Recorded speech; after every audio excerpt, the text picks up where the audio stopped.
All right, this is an interview at the New York State Military Museum, Saratoga Springs, New York, the 25th of November, 2003, 9 a.m. Interviewers are Mike Russert and Wayne Clark. Could you give me your full name, date of birth, and place of birth, please? Steve T. Jordan was born in Schenectady, New York, October the 13th, 1924. Okay. What was your educational background prior to entering service? I was, just got through freshman in high school, and then I quit because the war started, and I enlisted. How old were you? 18. 18, okay. Do you remember where you were and your reaction when you heard about Pearl Harbor? Yeah, I was in school, but I had no idea where Pearl Harbor is. Most people didn't. Yeah. Do you remember any kind of reaction? Do you and your friends what you thought about this? Yeah, we were all gonna leave school and enlist, and I guess 3 or 4 of us did. Yeah.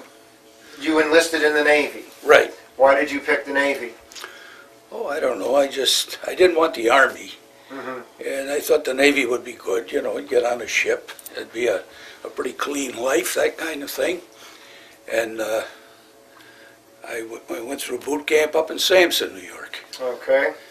Now you were in Sampson kind of early in November of 42? Yep. What was it like up there? Well, there was only one unit in service, that was F unit, and they were building G unit, and there was a lot of construction going on. And it was in the wintertime, and it was cold and muddy, you know, that kind of thing. And it was all new to everybody, so it wasn't just me that was walking around, wow, you know, amazed. It was everybody. Did you have boats to work in, or did you have outlines of the boats on the ground? No, we had a couple of boats, but we didn't do much, you know, because the winter came quick, yes. and it was a bad one. And, so we were in them maybe once or twice, and that was it. Yeah, we had some others that said they were just in outlines of boats when they were there. It was so early. What kind of equipment did you use? Oh, well, the only equipment we used 22s. You know, there was we went on a range and we fired 22s. It was I never seen a rifle like it before. It looked like a pipe on the end of a stick, you know, and we were taught how to tie knots and this kind of thing. And that's about the only equipment we did. We did some splicing and, you know, fit pins and stuff like that. That normal seamanship that you forget right after you've done it, you know. How long were you at Sampson? Let's see, I went in there in November and I got out of there, I think the end of December. They were pushing us right through. And what they did is they put us in a drill hall, and they said, you know, this gang over there, the middle gang and another gang. They said, you guys are staying here, you're going to Cooks and Baker School. That was right at Sampson. The next bunch was going to Little Creek, Virginia. That was the Armed Guard. They went into the Armed Guard. In the third bunch, they said, you guys are going to Portsmouth, Virginia, and that's the group I was in. I had no idea what it was, you know, until we got to Portsmouth, Virginia, and it was Hospital Corps School. And I had to think that one over. I didn't know whether I wanted to do that or not. And I guess I made up my mind, and I got up the nerve to go to the old man and say, look, I want out of this thing. And he so much as told me, hey, kid, you're in it. You know, the only way out of it is in a wooden overcoat, so make the best of it. So that's what we had to do.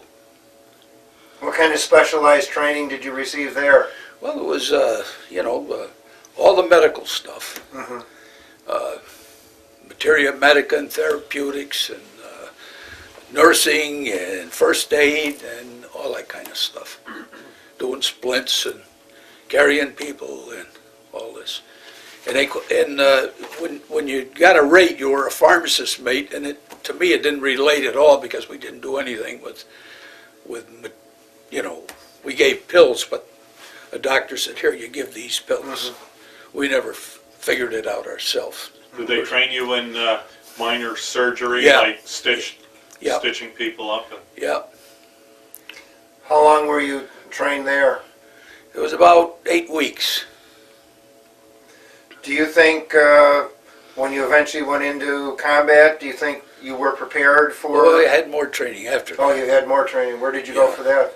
Well, after I got out of hospital corps school, I went to Norfolk, Virginia, the Naval Operating Base. It was a hospital there. Mm-hmm. And I'd done a lot of medical work. I handed out tennis balls and quoits and bow and arrows and all that kind of stuff, golf equipment, and I had a shed and all this stuff was in it, and I'd get your name, the patients, and that's what I did. But every once in a while, I had to stand to watch in some ward where somebody was really sick or something, they'd give you a rundown of what you had to do, okay?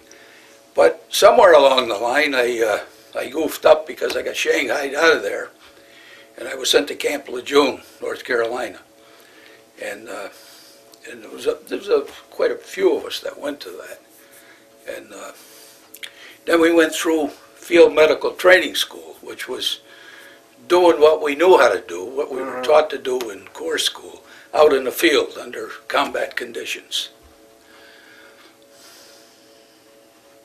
Do you think that prepared you? Oh yeah. Now, did you use any sidearms or learn how to use?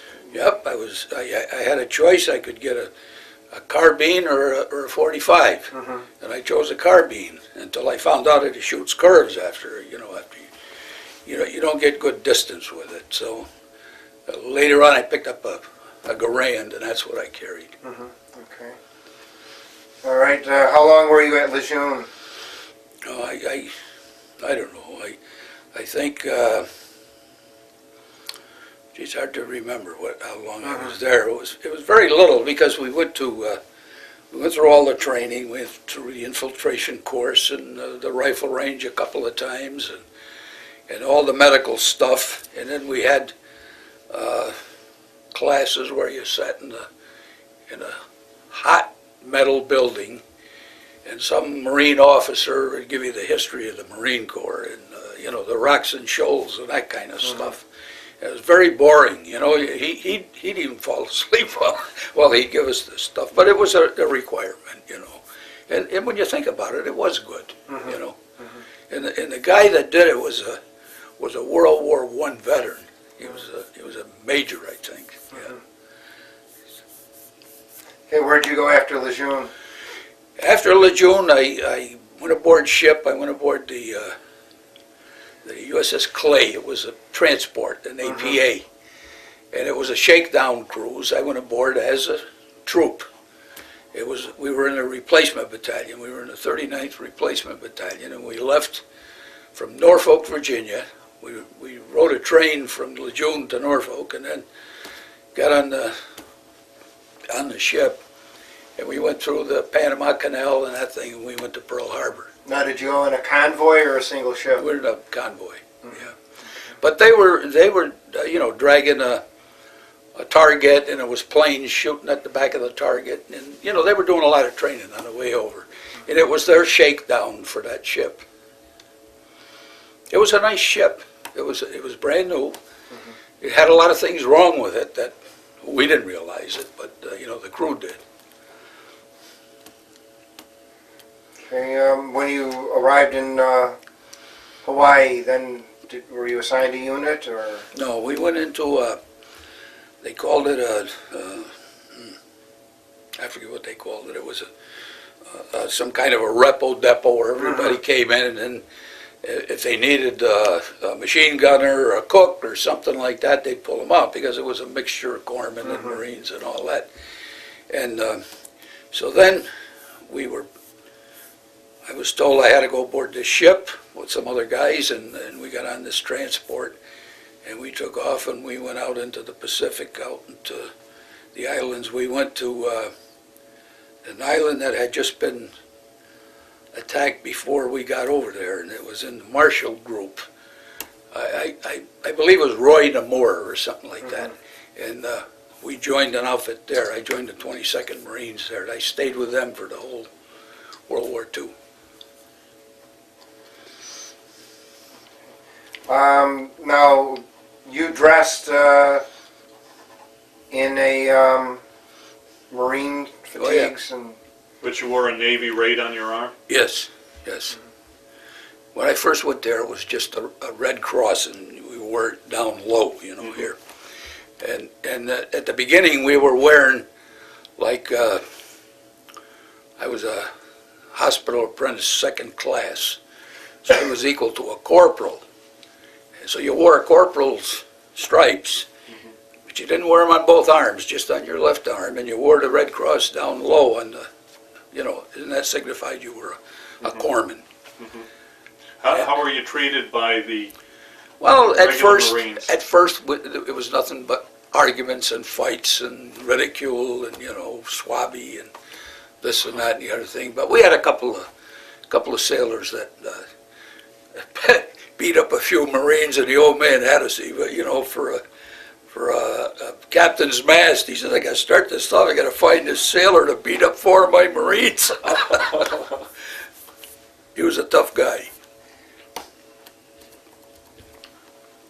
But after we were with him a while, and after we went into training with him, we became friends. And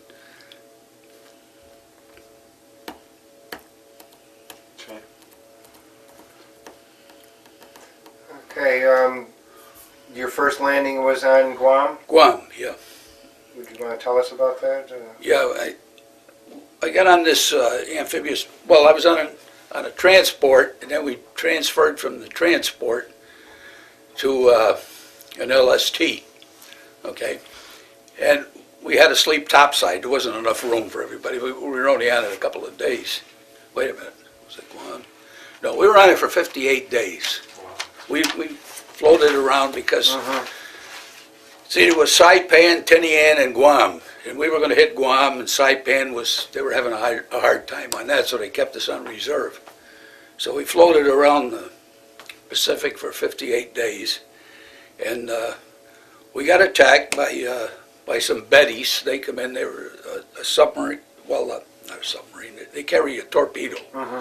And, you know, me and this other guy, we were playing cards sitting on a spud locker, you know, and this thing flew right between our LST and the one next to us, you know, and he was just skipping the top of the water. I said, "Wow, what the hell is that?" And then we see the meatballs on the wings. I'll tell you, you can't dig in there. But we were lucky, we got through it all right, and they shot it down, and then they come back the next day, and they raised some hell again, and this and that. And then Guam, or Saipan started to go pretty good, so we went to some other island. I don't remember which one it was. We got some mail, we got some beer, you know, stayed there overnight, and then a couple of days later we made the landing. Well, we went to the tank deck and got in the amphibious tractor. You were assigned which one, and I was assigned to go in this one. There was a major, and he had a Jeep on it. It was one of these with the ramp in the back, you know. Oh, in the back, okay. Yeah, it was a newer one. They had some of the old ones still there. And I was assigned to him. And by the way, this guy was, his name was Courtney. He got the Medal of Honor on Okinawa. He was killed.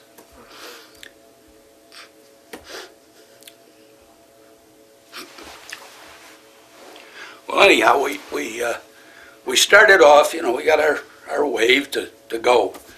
And we were between, I think, the second wave and the next one. And we got out and we made a turn, and all this amphibious tractor would do was go around circles, because one of the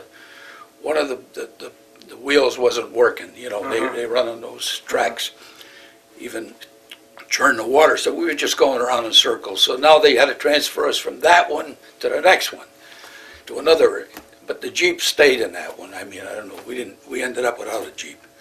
But anyhow, by the time we got on the beach, it must have been the third, fourth wave is hitting, and there was a lot of casualties. There was a lot of amphibious tractors that were hit. There was a lot of guys in the water, and we were busy taking care of them for the longest time.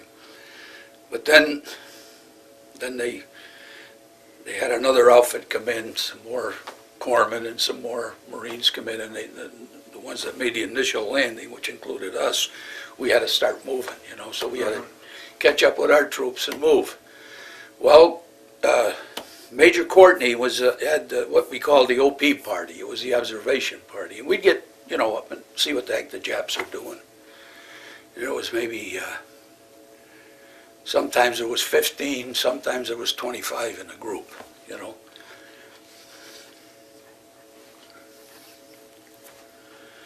He was a pretty gung-ho character, I'll tell you.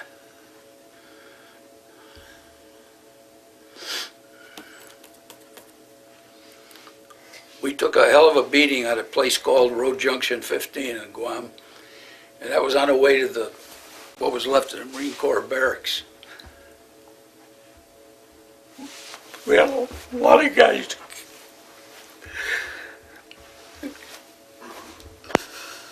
At that Road Junction 15, it was just one of these things we walked right into. They had crossfires set up, and boy, they slaughtered us.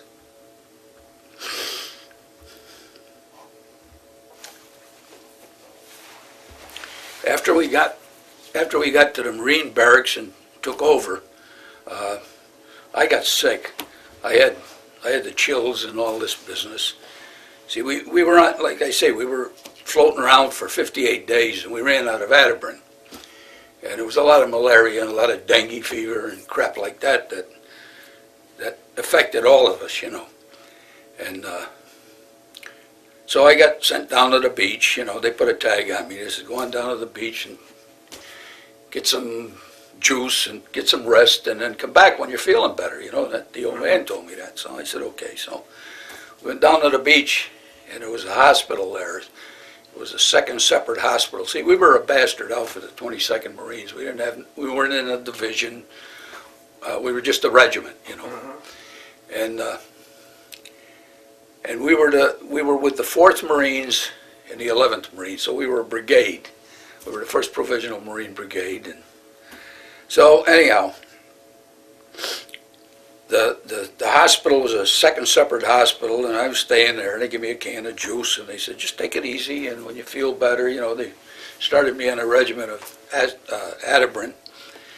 And right about then, the Japs pulled a counterattack, and they were knocking off the hospitals on the beach. So they evacuated us all out to the ocean. You know, we got aboard ships. And I got on this, it was an APA. All I remember is that, the hell was his name? Cesar Romero was a chief on there. It was a Coast Guard thing, I think.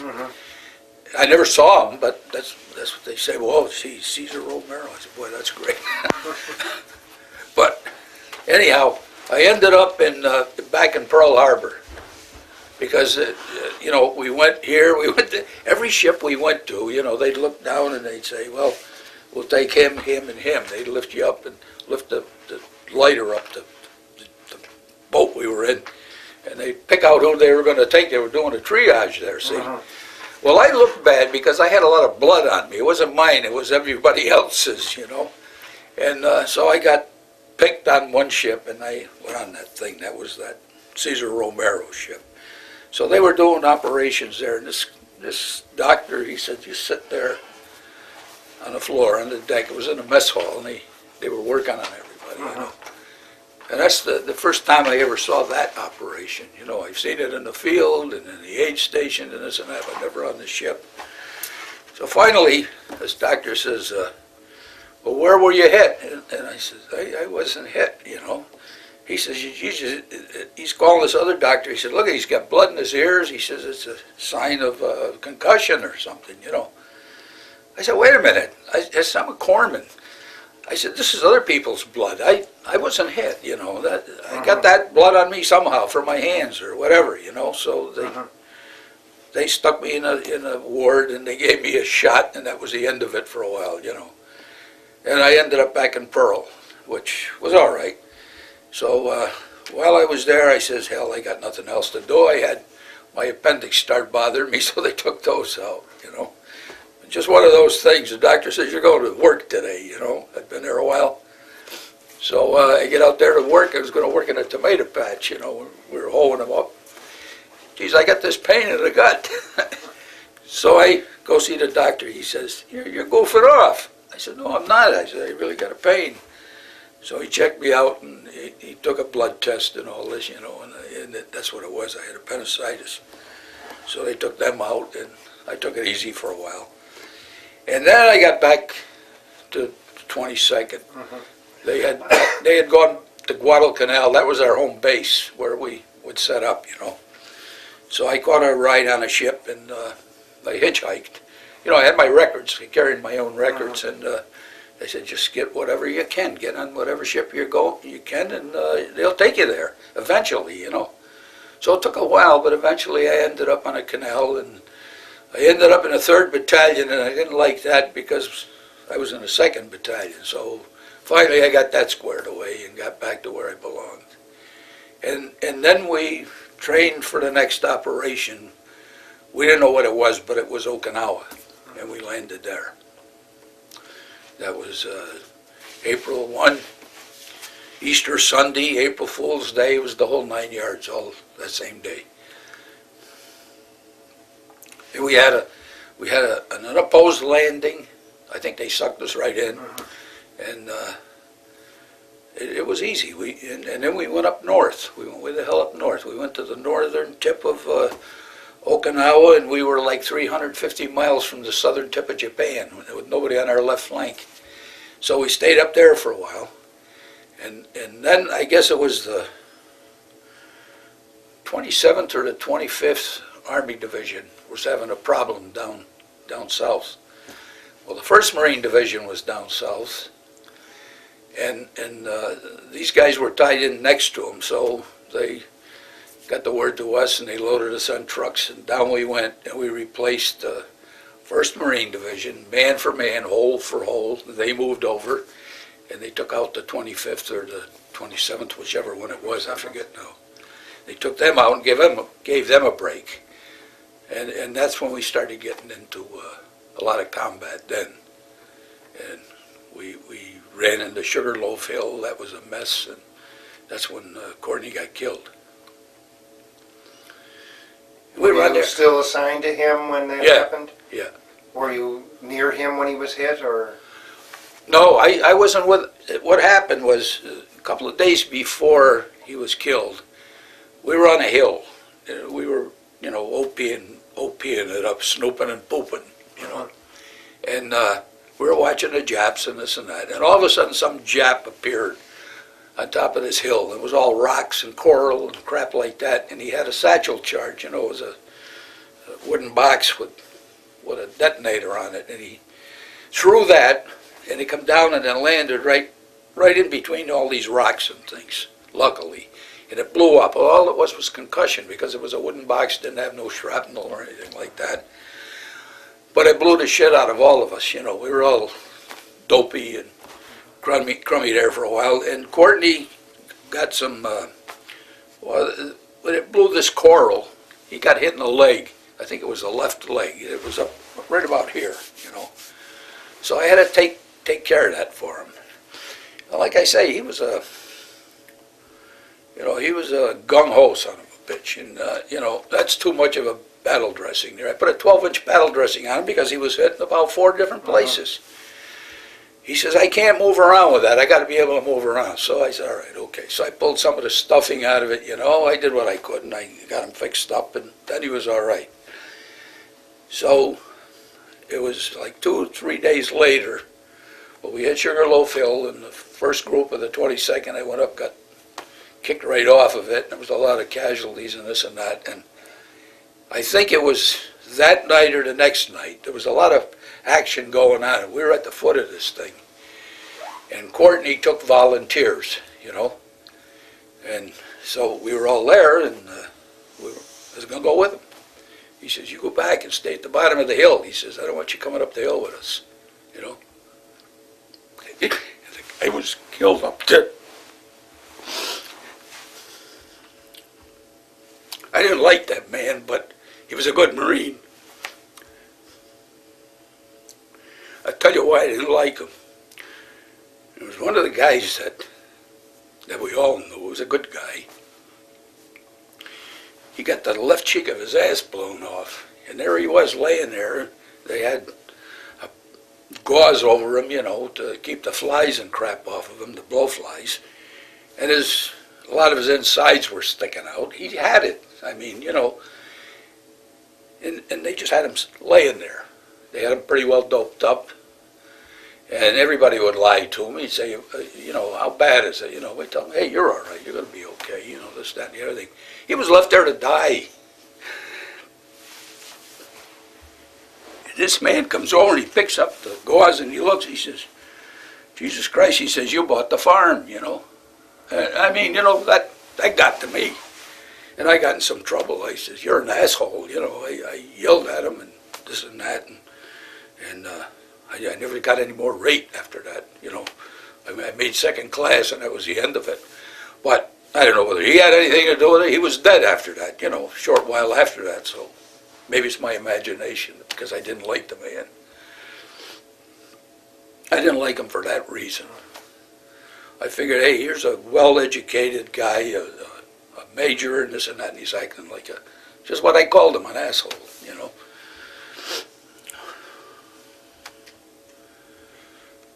So anyhow, we stayed on Okinawa 110 days, and then we got sent back, and then we went to Guam, and that was our home base. That we went. It was a year to the day from the time we invaded Guam till the time we came back.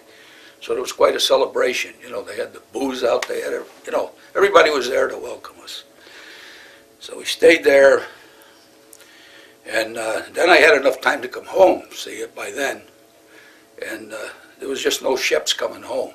And then the war ended. You know, so we're sitting there, and this one morning a guy called me. He says, "Hey, Greek, look down in the bay. Great big flat top." It was the Bonham Richard, and they put us on it, and it was used as a ferry boat to bring home the guys, and it was the first trip it made, you know. And geez, they threw away airplanes and ammunition. They were throwing them over the side, you know, because the war was over, and we were running with lights on, and it was great. Now, did they have accommodations on it for? Well, what they did is they gave you a folding bunk, okay, and they had a square, and I was in the J's. We'd done everything by alphabetical order, so I slept in the J down in the what do they call that, the hangar deck. Slept down in the hangar deck, and a square that was marked off, and it had a big white J in the middle, so that's where I slept. In the morning, when I'd get up, I'd fold up that cot and go to another spot where there was another J and stow my gear there. And my sea bag was there, and my cot was there. So we had to do that every day, see? And then the rest of the day, we did all kinds of stuff. We chipped paint, you know, and we hung around. There wasn't much to do. And it was a long trip home because we took a long route, you know, and got to where the hell did we come into? Treasure Island in San Francisco. We come under the bridge in some of those planes that took off from the Bonnie, you know, flew under the bridge upside down.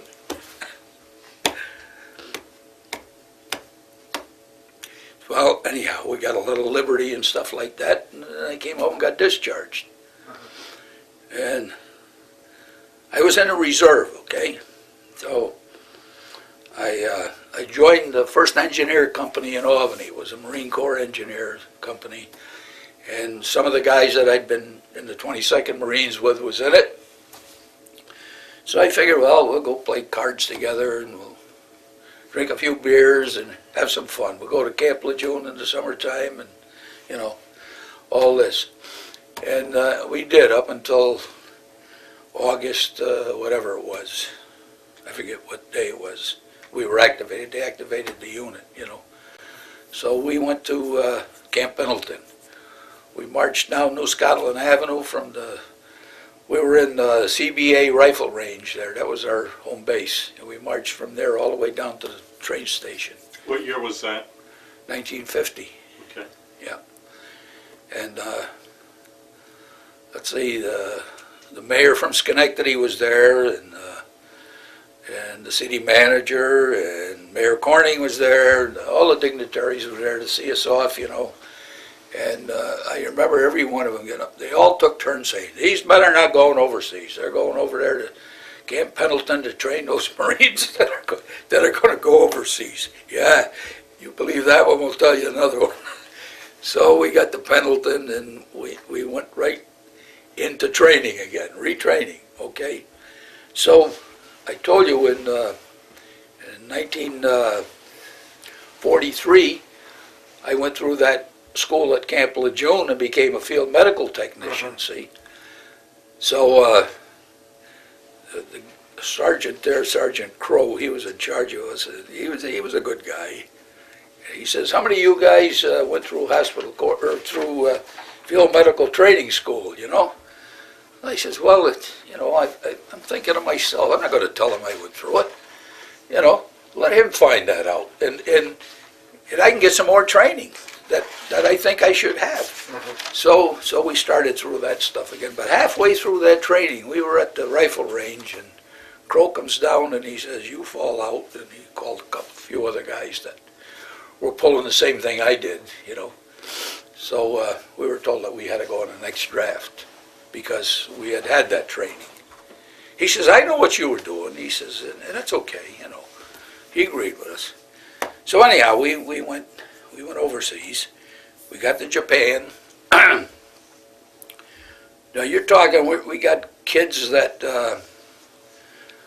sneaked through. They were going to CBA. That's how young they were. Okay, I was 24, almost 25 when we got recalled, and some of these kids never been through boot camp. All they knew how to do was what they were taught there at the rifle range and at up there on New Scotland Avenue, you know. And some of them sneaked through and ended up, but the majority of them, they did a pretty good job. They got most of them and they put them through boot camp. So they did get the basic training. And I'm happy for that because you had to have it, you know. I strongly believe that if you don't have that, you don't belong out in combat, you know. So anyhow, we got to Japan, and they outfitted us out, and everybody went out and got drunk and did their thing, and then a couple of days later, we were on a ship that took us to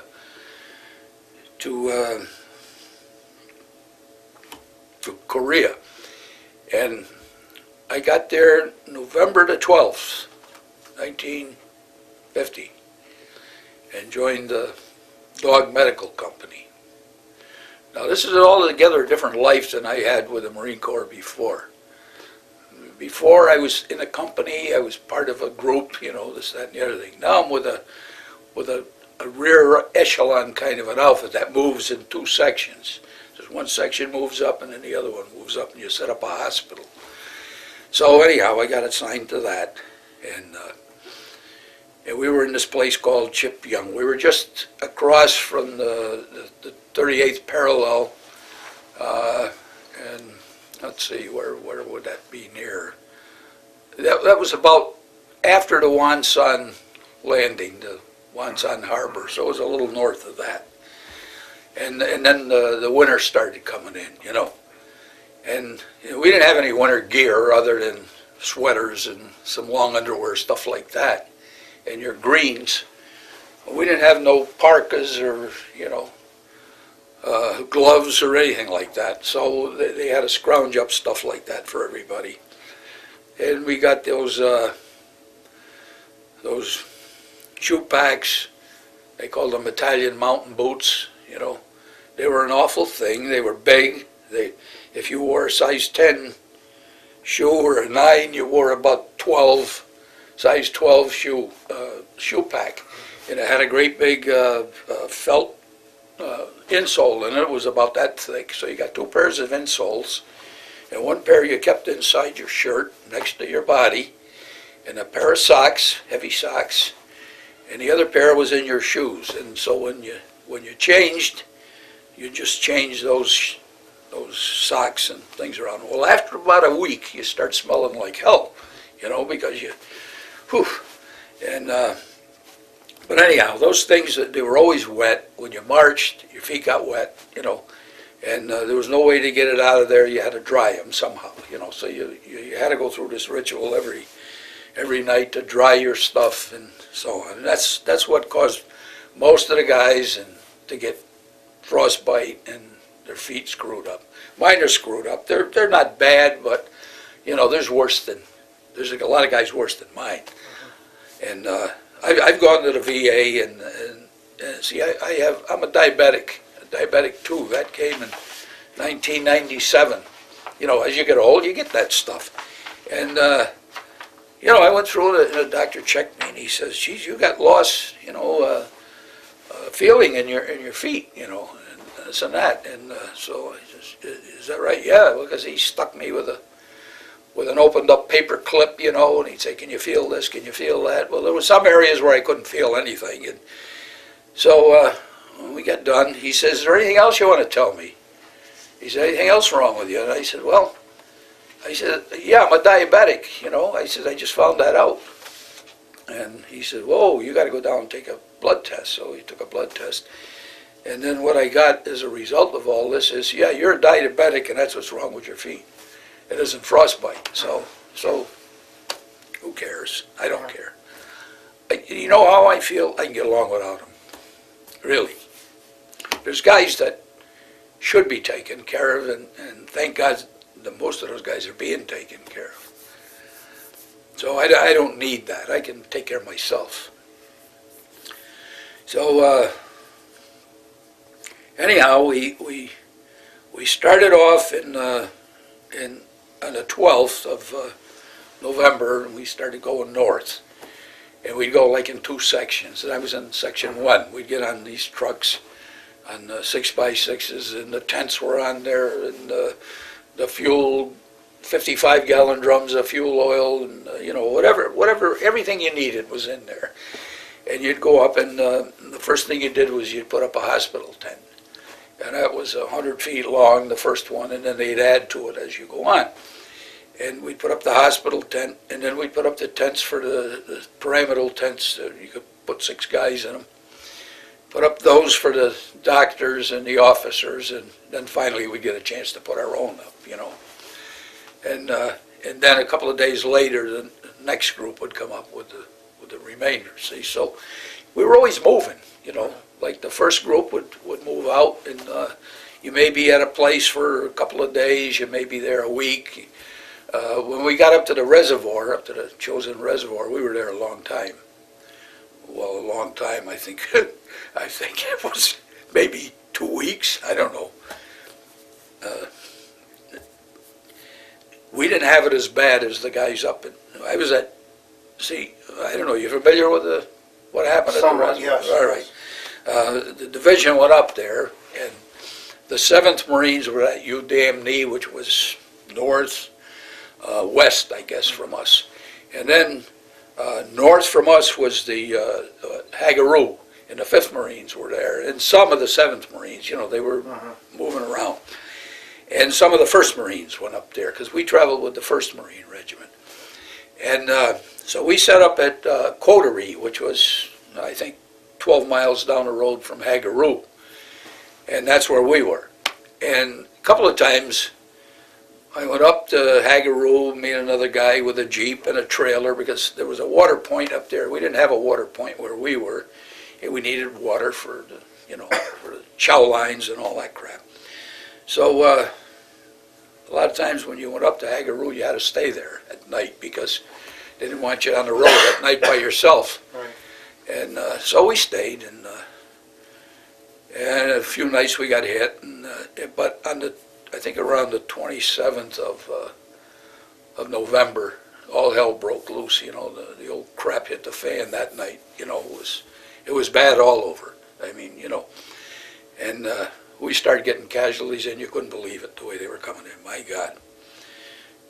And my job was, I worked outside, and when these guys had come in, we'd bring them into the receiving tent, and then somebody take over from there. I didn't do no first aid to anybody there. It was just just a pair of hands, and I had a gang that worked with me. See, So were all the tents heated?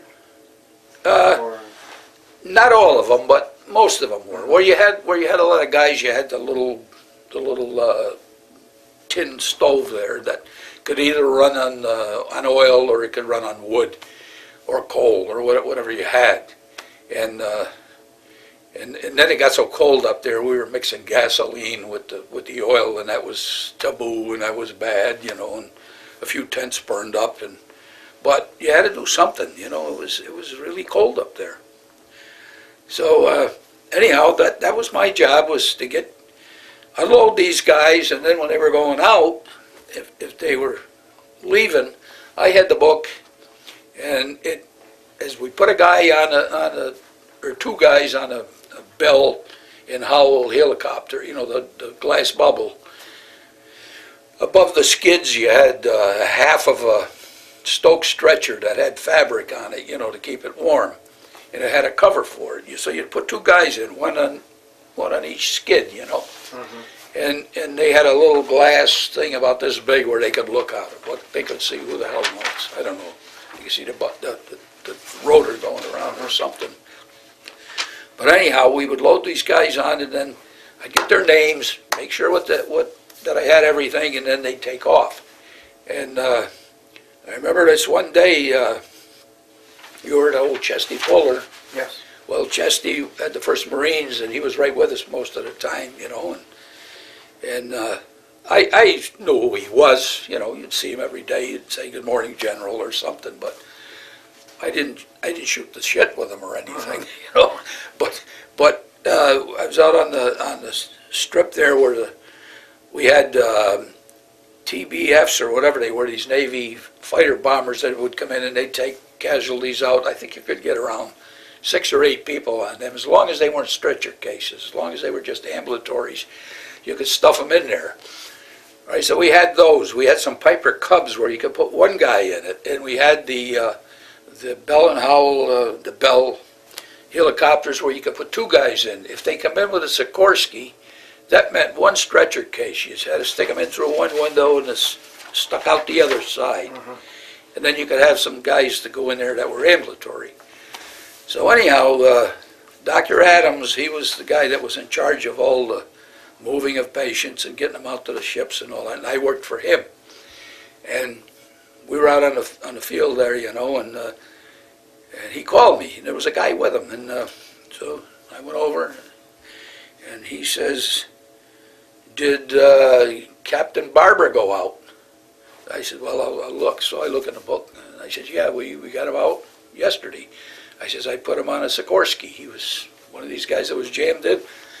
So Chesty says, "Thanks, Aspirin." He says, "Now I believe it." And I found out what had happened. He asked Dr. Adams, of course I got the book, Adams don't know, and he said, "Did Captain Barber go out?" And he said, "Yeah, I think so." And Chesty says, "I don't care what you think, did he go out?" You know? And so now we had the book, and I had initialed it where I put him, because it was important that you did those things. Yes. So I always had a lot of respect for Chesty. He was a good guy. I'll tell you an incident that happened one time. We had some real thieves in the medical company, you know, some of these corpsmen. They could get anything you wanted, you know. And they went out and they got a great big box like this. They took a Jeep and they went to some army place there, and they got this big cardboard box, and they brought it up to the dog bed, and we opened it up, and it was full of boxes of cigars. And these were boxes of 50s, you know. So everybody had cigars. Everybody. They didn't charge nobody anything. So somehow the Army got a hold of the numbers that were on the Jeep, wherever the hell they stole the cigars from, and this colonel and a couple of captains come up, and they were at the 1st Marines there, and they were raising hell, and they wanted to find out who the hell stole their cigars, you know. So Chesty didn't want to have anything to do with this kind of crap. But anyhow, he's sitting at his desk with his shirt pocket full of cigars, the hot loot. And he's sitting there, and I had to bring these two guys, this Casavan and another guy, because they worked for me. I had to bring them down there, you know. So I go down, and Chesty says to these guys, okay, I'm going to take care of everything. So this colonel keeps saying, well, what are you going to do? You're going to take some kind of action? Chesty says, this is my command. I'm going to take the action I see fit, you know. So here we are, the asshole of the world, and he tells this Army colonel, he says, these men are restricted. And that was the punishment. I thought, oh boy, you're all right. But Jesus, there he is sitting with those cigars in his pocket. And he didn't smoke cigars. He would cut them up and put them in his pipe, you know. And then he'd light them and smoke them that way. Well, anyhow, I stayed there till we got out of the reservoir. We walked out, and they said, well, when we get down to the railhead, which I don't know how far that was from where we were. It was quite a ways.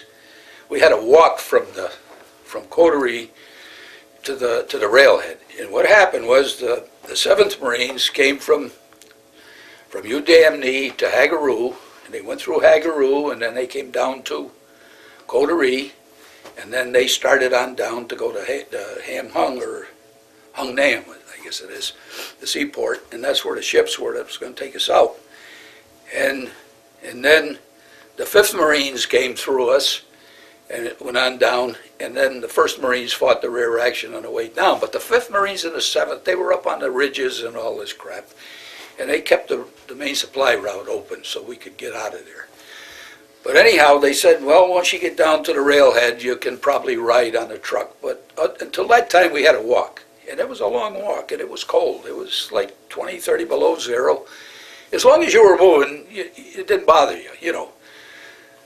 So by 11 o'clock at night, we got down to the railhead, and they said, okay, you can get on the trucks now. So we got on the trucks, and we started out. I don't think we went 2 or 3 miles, and a truck in front of us got hit. And it was carrying ammunition, so, oh boy, everything was going to cartwheels coming out of there, you know, all these explosives going off. So we got the hell off of the truck we were on, and it was a good thing we did, because there was 55-gallon drums of aviation fuel on that truck, and we didn't know it. There was only 3 of us on the back of that truck, see. So anyhow, they ambushed us, and we were laying in this ditch all night till the next morning, and that's when I think my feet got really, you know, frosted up, because my feet and my socks became one, you know. So anyhow, the next morning we got going again, and we ended up down to Hung Nam, and they gave us something to eat, and then we went aboard the ship, and then we ended up down in Busan, and that was something. They just kept feeding us breakfast all the time we were on that ship. All we were getting was breakfast, but it was good.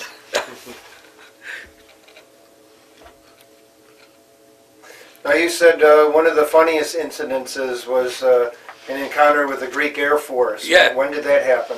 Well, that happened after we got down from the Chosen, and we started out again in the spring. I don't remember. It might have been around this place called Inji. I'm not sure. I lost track of where we were. But Dr. Adams, the guy that I worked for, he knew I was Greek, see, and he says, we got Greek Air Force coming in. They got a C-47, and they're going to come in. And the way it's going to work, we don't have any communications with them, but we'll lay out panels. So he says, we'll send you out in the morning.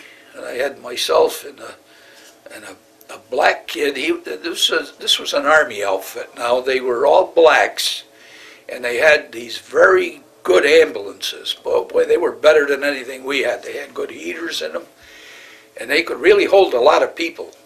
So we had this black kid, and come to find out, he was from Troy, New York. So he and I became friends. And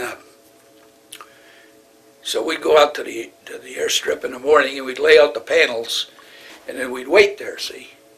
And these Greeks would come around, they'd do a loop, they'd fly around, and they saw the orange panels laying out, they'd land.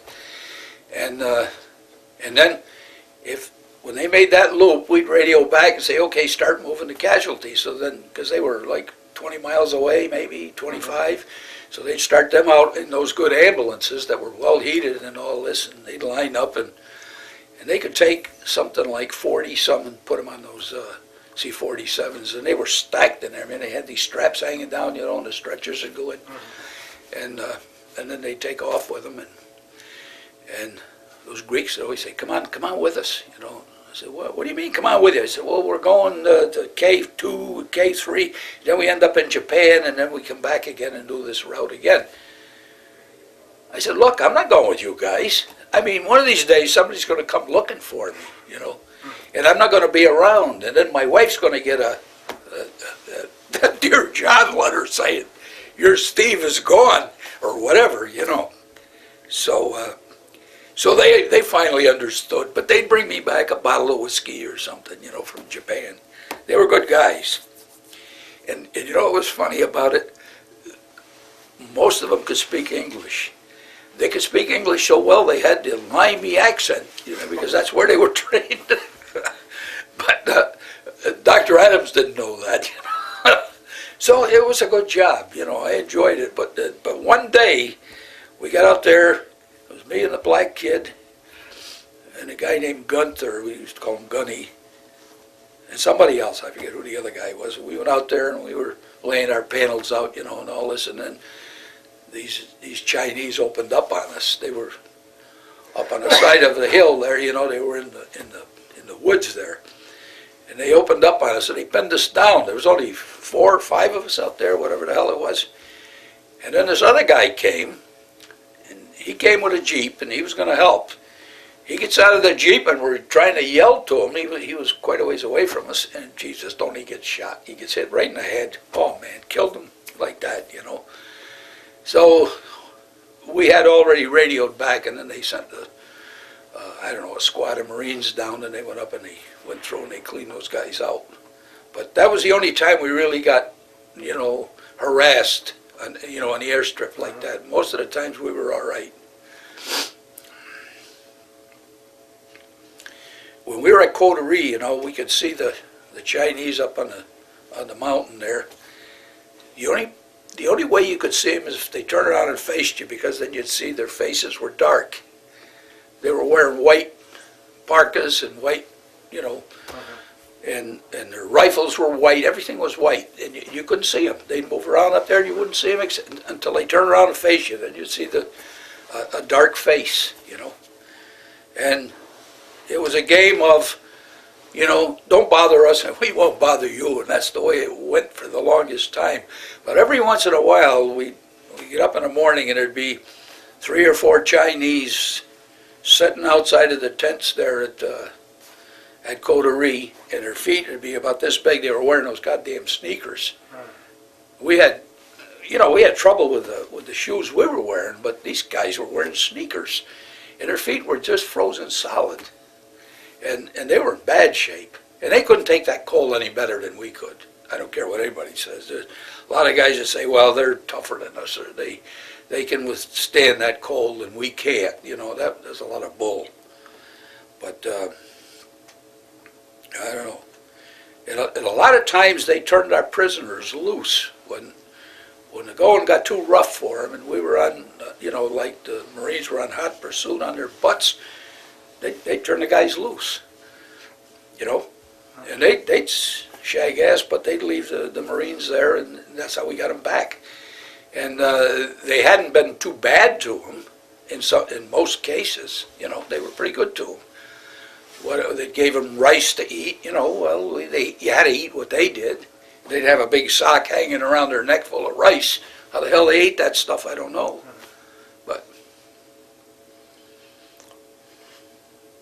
But anyhow, that was 100 years ago, as far as I'm concerned. I belong to the chosen few. There's a lot of good guys in it, and this and that, but there's a lot of these guys, that's all they have in life is that. And I feel sorry for them, really.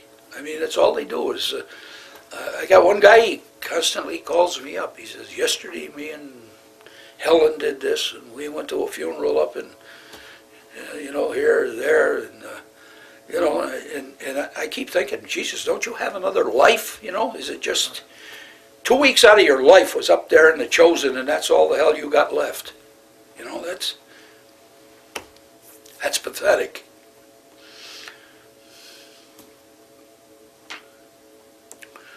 Well, How long were you in Korea? a year. Here. Yeah.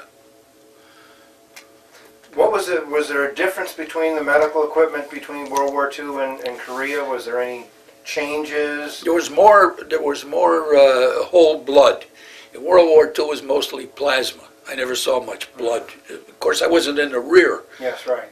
see, but because we carried plasma, we carried 2 units. One was the dry unit, and the other was the water unit. You had to mix them together, and luckily, I always had some Marine that would carry one of my units, and I'd carry the other one, and then we would put it together when necessary, And it was tough because when a guy's wounded, all his veins and that, they flatten out, and it's hard to get one. And the kits that they had in World War II, the needle they had, it was like an 8-penny nail, for Christ's sake. It was big, and it wasn't very sharp, And you had to stick a guy 3-4 times, to finally get it into him. In the Korean War, I think they were better, the needles, They were better than what we had in World War II. But there was the whole blood. And that was a problem. When it was cold, it would stiffen up, And what you had to do is you had to put mineral oil on the Taigon tubing, and you'd hook the guy up, and then you'd have to have some guy strip it, just like you're milking a cow. You'd strip the Taigon tubing and then push the blood through, Otherwise it would congeal. See, and I heard, I don't know, some of the doctors would say, thank God that there was this freezing thing, because wounds would freeze up, and there wasn't that much loss of blood as there was in World War II, or I don't know. Thank God I wasn't wounded. Somehow I got through 2 wars without being wounded. I come close a few times, but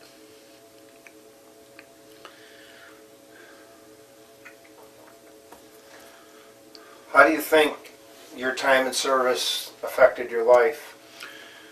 well, it put me behind quite a bit, and not during World War II. During World War II, I didn't have anything else to do, okay? But during the Korean War, I was married. I had a 2-year-old kid. I was working for the Knowles Atomic Power Laboratory, and, I went and I told them, I says, hey, I got my reserve unit got called, and I'm going to have to go. And we're on active duty as of the 7th of August, I guess it was. And this guy, I don't know, I can't remember what his name was. He said, oh, you can't go. I was on a fire department, all right? And we had this special training and all this crap, because we were the first people that were in a situation where we might fight a fire where there was radioactive material, stuff like that. And we were being trained for all this. So we had a kind of an important job to do, all right? So this guy says, they can't take you, and blah, blah, blah. So I said, fine, one way or the other. So, geez, he waited, I didn't hear nothing from it, after the last day. So he comes up and he says, you got to go. I said, well, okay, now I know where I'm going. He said, I thought I could get you out of it. I said, well, you thought wrong. Uncle Sam thinking different. And my attitude was, hey, I signed up with this. I was free white and 21, and I knew what I was signing, and I knew what I was getting into. And if I had to go, I had to go, and make the best of it. And you deal the hand you're dealt. Okay, well, thank you very much for your interview. Thank you. Okay.